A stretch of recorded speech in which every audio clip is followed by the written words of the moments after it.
வணக்கம் மக்களே. நம்ம கார்த்திக் கதையில February 17 என்ன நடக்க போகுது அப்படிங்கறத பத்தி தாங்க இந்த வீடியோல இப்ப நம்ம பார்க்க போறோம். இந்த வீடியோவுக்கு மறக்காம லைக் பண்ணிக்கோங்க. நீங்க லைக் பண்றதுதான் எங்களுக்கு அடுத்து வீடியோ போடுறதுக்கு ரொம்பவே இன்ட்ரெஸ்டிங்கா இருக்கும். ஸோ மறக்காம லைக் பண்ணிட்டு இந்த வீடியோவை பாருங்க. என்ன நடக்குது அப்படின்னு பாத்துக்கிட்டீங்கன்னா, நம்ம ஹீரோ வந்துட்டு எப்படியாவது அந்த பரமேஸ்வரிய கண்டுபிடிச்சு அவங்க கிட்ட இருந்து உண்மையை தெரிஞ்சுக்கணும் அப்படின்னு ரொம்பவே கஷ்டப்பட்டுக்கிட்டு இருக்காரு. ஈஸ்வரி வந்துட்டு ரொம்ப சோகமா உட்காந்துருக்காங்க. வில்லி அந்த இடத்துக்கு வந்துட்டு, அக்கா என்னாச்சுக்கா, ஏன் இப்படி சோகமா உட்காந்துருக்க அப்படின்னு ஈஸ்வரி கேக்குறாங்க. என்னடி எதுவுமே தெரியாத மாதிரி பேசுற, இன்னைக்கு அம்மாவோட பிறந்த நாள். இதை கேட்டதும் வில்லி சொல்றாங்க, ஆமாக்கா அம்மாவோட பிறந்த நாள், நானும் உன்கிட்ட சொல்லணும் அப்படின்னு நினைச்சுக்கிட்டே இருந்தேன், மறந்துட்டேன். ஈஸ்வரி சொல்றாங்க, அம்மா மட்டும் உயிரோட இருந்திருந்தா அம்மாவுக்கு இன்னைக்கு என்னெல்லாம் வாங்கி கொடுக்கணும் அப்படின்னு ஆசைப்பட்டோமோ எல்லாத்தையும் வாங்கி கொடுத்துருக்கலாம் அப்படின்னு. அப்போ ரேவதி, ஹீரோ, ராஜா எல்லாரும் அந்த இடத்துக்கு வராங்க. அவங்க வந்ததும் நம்ம வில்லி சொல்றாங்க, அக்கா எங்க நம்ம அம்மாவை தான் இவன் குடும்பம் திட்டம் போட்டு காலி பண்ணிட்டேன், இல்லைன்னா அம்மா இன்னைக்கு உயிரோட இருந்திருக்கோம் அப்படின்னு. அப்ப ராஜா சொல்றாரு, இங்க பாரு சந்திரா, தேவையில்லாம இப்ப என்ன பேசுற, மாப்பிள்ளைக்கும் இதுக்கும் என்ன சம்பந்தம்? இங்க பாரு, ஈஸ்வரியோட அம்மா இறந்தது ஏதோ தெரியாம நடந்தது, அதுக்கு போய் மாப்பிள்ளை இப்படி பழி சொல்ற, மாப்பிள்ளைக்கும் இதுக்கும் சம்பந்தமே கிடையாது. அதுக்கு வில்லி சொல்றாங்க, பாத்தியாக்கா எப்படி சப்போர்ட் பண்ணி பேசுறத, உனக்கே தெரியும் என்ன நடந்துச்சு அப்படின்னு. தெரிஞ்சும் பாத்தியாக்கா உன் புருஷன் எப்படி பேசுறத, உன் புருஷனுக்கு கொஞ்சம் கூட வந்துட்டு உன் மேல இறக்கமே இல்லை. நம்ம அம்மாவை இழந்து எவ்வளவு கஷ்டப்பட்டோம், அது எல்லாம் உன் புருஷனுக்கு கொஞ்சம் கூட கவலையே இல்லை அப்படின்னு.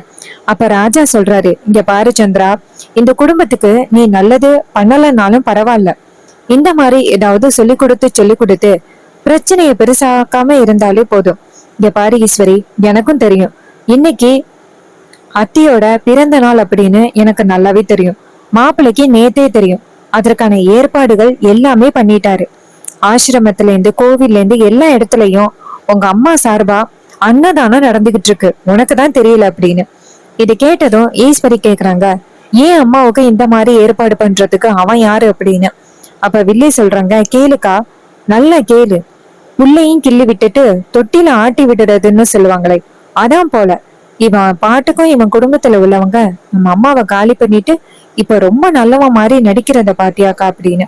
இதை கேட்டதும் ஈஸ்வரி சொல்றாங்க, ஆமாண்டி, இவன் ரொம்ப நல்லவன் மாதிரி நடிக்கிறான் அப்படின்னு. அப்ப அந்த இடத்துக்கு மீனாட்சி வராங்க. மீனாட்சி நடக்கிறது எல்லாம் பாக்குறாங்க. அப்போ ஈஸ்வரி சொல்றாங்க, அவன் என்ன பண்ணாலும் அது எனக்கு தேவையில்லை, நான் எங்க அம்மாவுக்கு பூஜை பண்ண போறேன் அப்படின்னு நேரா அவங்களோட ரூமுக்கு போறாங்க. அப்போ மீனாட்சி வந்து அந்த இடத்துல வந்து நின்னுட்டு, என்னாச்சு தம்பி, இன்னைக்கு யாரோட பிறந்த நாள் அப்படின்னு கேட்க, அப்ப ஹீரோ சொல்றாரு, எங்க அத்தையோட அம்மாவோட பிறந்த நாள், பாட்டியோட பிறந்த நாள் அப்படின்னு. அப்ப மீனாட்சி சொல்றாங்க, அப்படியா தம்பி, வீட்டுல அவங்களுக்கான ஏற்பாடுகளை பண்றேன், அவங்களுக்கு என்ன பிடிக்கும்? அப்ப ஹீரோ சொல்றாரு, அது எல்லாமே அத்தைக்கு தான் தெரியும், எங்களுக்கு அந்த அளவுக்கு விவரம் தெரியாது. இதை கேட்டதும் அவங்க சொல்றாங்க, சரிங்க தம்பி, நான் போய் இப்ப உடனே அவங்க கிட்ட கேக்குறேன் அப்படின்னு சொல்ல ஹீரோவும் சரி அப்படின்னு சொல்றாங்க. அப்ப பரமேஸ்வரி இருக்காங்கல்ல, அவங்க நேரா ஈஸ்வரி கிட்ட போயிட்டு, அம்மா இன்னைக்கு உங்க அம்மாவோட பிறந்த நாள் அப்படின்னு கேள்விப்பட்டேன், அவங்களுக்கு என்னெல்லாம் பிடிக்கும் அப்படின்னு சொல்லுங்க, அவங்களுக்கு ஒரு விருந்து மாதிரி வச்சிடலாம்.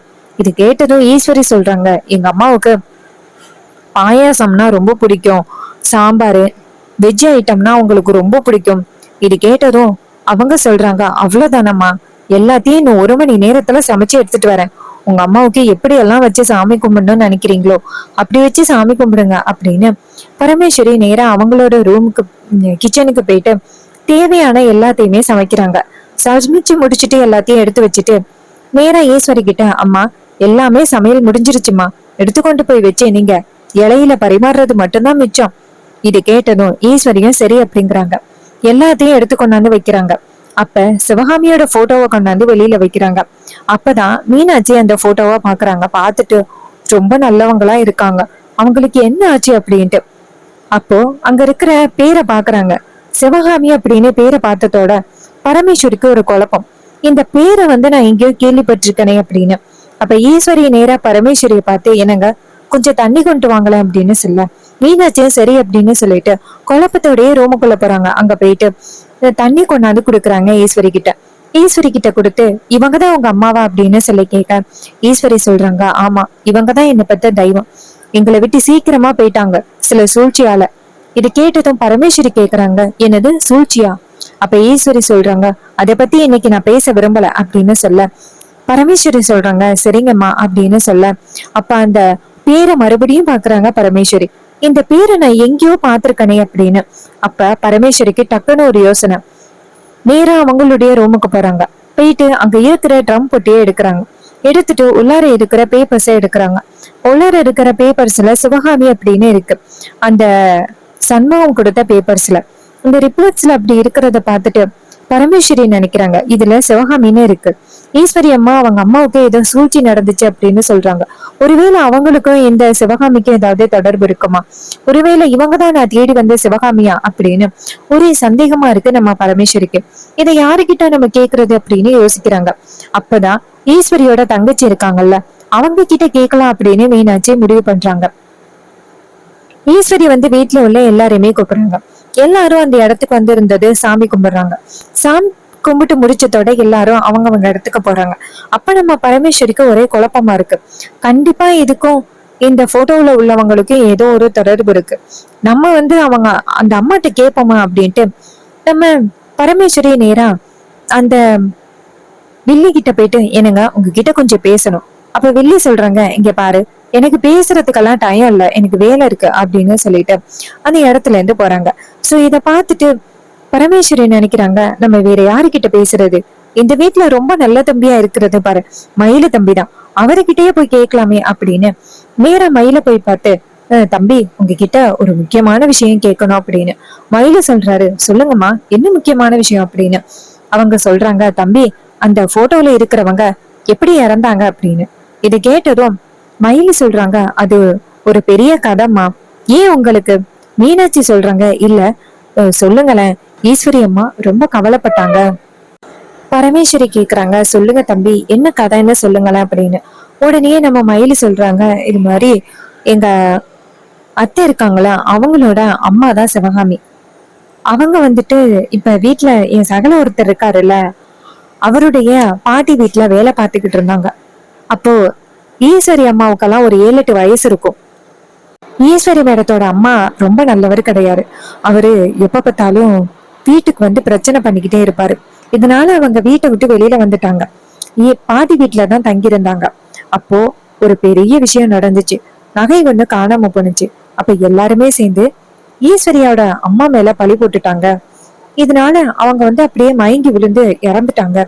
எல்லாரும் பரமேஸ்வரி அம்மா பழி போட்டதுனாலதான் இறந்துட்டாங்க அப்படின்னு எல்லாருமே சொல்லிட்டாங்க.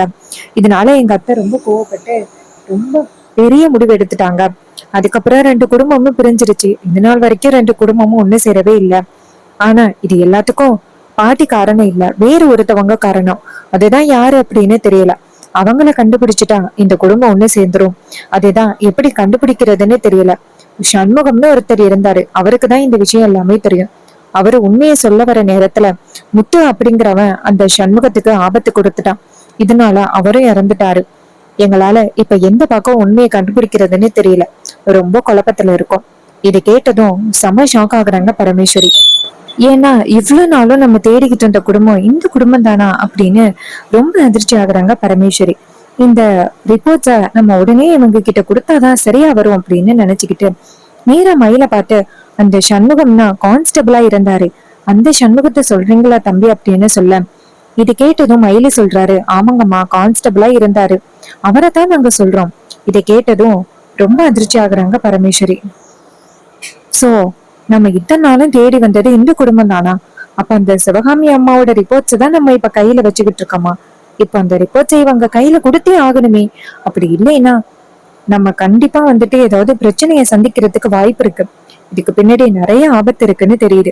நம்ம எப்படியாவது இத அவங்க கையில ஒப்படைக்கணும் அப்படின்னு நினைக்கிறாங்க.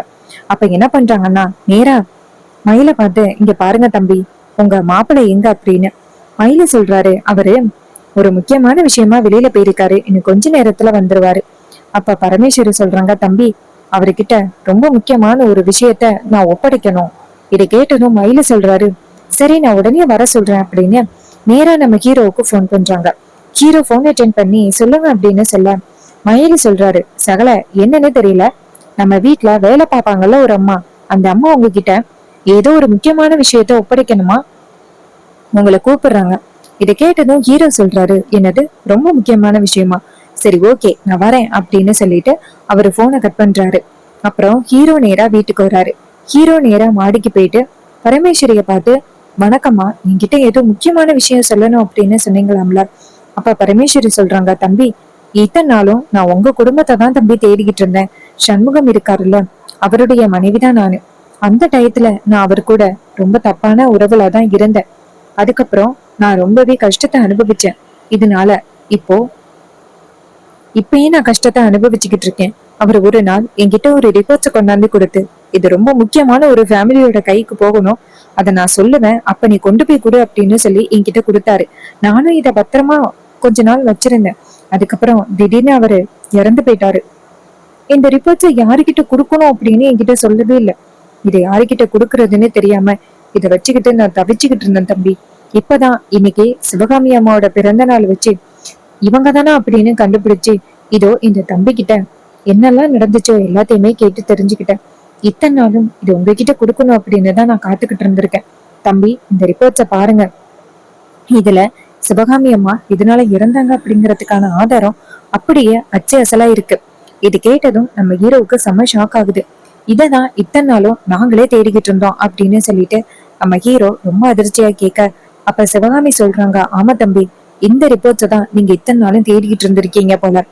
உங்களுக்கு தேவையான ஆதாரம் இதுல இருக்கு. இந்த குடும்பத்தை ஒண்ணு சேர்க்கறதுக்கான ஆதாரம் அப்படின்னு அவரு சொன்னாரு. சோ இப்ப நடக்கிறத பார்த்தா கண்டிப்பா இது ஈஸ்வரி அம்மா கிட்ட காமிச்சா ஈஸ்வரி அம்மா எல்லாத்தையும் புரிஞ்சுப்பாங்க. இந்த குடும்பமும் ஒண்ணு சேர்றதுக்கு நிறைய வாய்ப்பு இருக்கு. நீங்களும் உங்களோட மனைவிய பிரிஞ்சு இருக்கிறதுக்கான ஒரு சந்தர்ப்பமும் குறையும். இது கேட்டதும் நம்ம ஹீரோ ரொம்ப பரமேஸ்வரிய பார்த்து, எங்களுக்கு அவ்வளவு பெரிய உதவி பண்ணிருக்கீங்க, உங்க உதவியை நாங்க என்னைக்குமே மறக்க மாட்டோம். கடவுளா பார்த்து உங்களை அனுப்பியிருக்காங்க. இன்னைக்கு எங்க குடும்பம் ஒண்ணு சேர போகுதுன்னா அதுக்கு நீங்க தான் காரணம். இதை கொண்டு போய் நான் அத்தை கிட்ட உடனே காமிச்சு இந்த குடும்பம் ஒண்ணு சேரத்துக்கான வழிய பாக்குறேன். இதை கேட்டதும் ரொம்பவே சந்தோஷப்படுறாங்க ஈஸ்வரி. தம்பி எனக்கு ரொம்ப சந்தோஷமா இருக்கு, இந்த குடும்பம் ஒண்ணு சேர போகுது. இத்தனை வருஷமா நான் எதுக்காக காத்துக்கிட்டு இருந்தனோ அது நடக்க போகுது. இனிமே அவருடைய ஆத்மா நல்லபடியா சாந்தி அடையும் அப்படின்ட்டு ரொம்பவே சந்தோஷமா பேசுறாங்க. சோ இது கேட்டதும் நம்ம மயிலுக்கு ரொம்பவே சந்தோஷம். மயிலு நேரா ஹீரோவை பார்த்து, சகல இததான் சகல இத்தனை நாளும் தேடிக்கிட்டு இருந்தோம், இப்போ இது நம்ம கைக்கு வந்துருச்சு சகல அப்படின்னு ரொம்பவே ஹாப்பியா பேசுறாங்க. அப்ப ஹீரோ சொல்றாரு, ஆமா அத்தை கிட்ட கொண்டு போய் இந்த ரிப்போர்ட்ஸை காமிச்சு இந்த குடும்பத்தை ஒண்ணு சேர்க்கணும் அப்படின்னு அவரும் சொல்றாரு. சோ இந்த கதை உங்களுக்கு பிடிச்சிருக்கா? இந்த கதை பிடிச்சிருந்துச்சுன்னா இந்த வீடியோவுக்கு மறக்காம லைக் பண்ணிக்கோங்க. நீங்க லைக் பண்றதுதான் எங்களுக்கு அடுத்து வீடியோ போடுறதுக்கு ரொம்பவே இன்ட்ரெஸ்டிங்கா இருக்கும். ஸோ மறக்காம லைக் பண்ணிட்டு இந்த வீடியோவை தொடர்ந்து பாருங்க. ஹலோ கைஸ், நம்ம இப்போ புதுசா கிளிப் பிஸ்னஸ் ஸ்டார்ட் பண்ணியிருக்கோம் அப்படின்னு உங்க எல்லாருக்குமே தெரியும். நிறைய பேர் ஆர்டர் பண்றீங்க, எனக்கு ரொம்ப ஹாப்பியா இருக்கு. ஸோ இப்போ புதுசா கிட்ஸுக்கு ரொம்ப பிடிச்ச இந்த மினி பேக்ஸ் எல்லாமே லான்ச் பண்ணியிருக்கோம். என்னென்ன வெரைட்டிஸ் இருக்கு அப்படின்னு நீங்களே இப்ப பாத்துக்கிட்டு இருக்கீங்க. பட்டர்ஃப்ளைல இருக்கு, அடுத்ததா ஹார்ட் ஷேப்ல இருக்கு. ஹார்ட் ஷேப்ல ரொம்ப கிளாஸியான லுக்ல இருக்கிற பேக்ஸ் இருக்கு. அதே ஹார்ட் ஷேப்ல நார்மல் கிளிப்ஸ் இருக்கு, ஸ்ட்ராபெரி கிளிப்ஸ் இருக்கு, மிக்கி மவுஸ் கிளிப்ஸ் இருக்கு. இதே மாதிரி டிஃப்ரெண்ட் வெரைட்டியான கிட்ஸுக்கு ரொம்ப பிடிச்ச கிளிப்ஸ் அவைலபிளா இருக்கு. இது எல்லாமே ரொம்ப அஃபோர்டபுள் ரேட்லயும் இருக்கு. உங்களுக்கு வேணும் அப்படின்னா மறக்காம கமெண்ட்ல நீங்க ஆஃபர் அப்படின்னு கமெண்ட் பண்ணீங்கன்னா உங்களுக்கு எப்படி இதெல்லாம் பை பண்றது அப்படின்னு நான் உங்ககிட்ட சொல்லுவேன். ஸோ உங்களுக்கு இந்த கிளிப்ஸ் எல்லாம் பிடிச்சிருக்கா? உங்களுக்கு பிடிச்சிருந்துச்சுன்னா சீக்கிரம் ஆர்டரா பிளேஸ் பண்ணுங்க. இது மட்டும் இல்லாம டிஃப்ரெண்ட் ஃப்ளவர்ஸ், பட்டர்ஃப்ளை கிளிப் அப்படின்னு ரொம்ப கியூட் கிளிப்ஸ் எல்லாமே அவைலபிளா இருக்கு. வேணும் அப்படின்னா சீக்கிரம் கமெண்ட்ல ஆஃபர் அப்படின்னு கமெண்ட் பண்ணுங்க.